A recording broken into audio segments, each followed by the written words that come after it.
आपको ग्राम समझदार का रहने वाला हूँ। मेरे जी में खास खा रहा था। मुझे ग्वालियर गया मैं, तो वहाँ जाकर मुझे बम्बई का मोबाइल भेज दिया।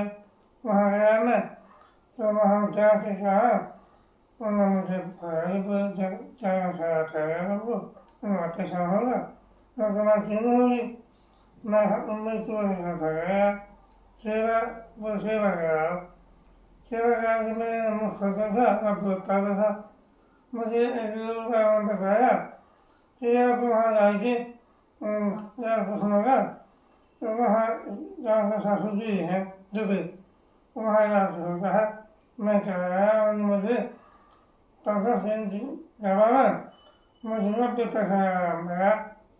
मैं मुफ्त में लगा, मैं यहाँ पर आ गया।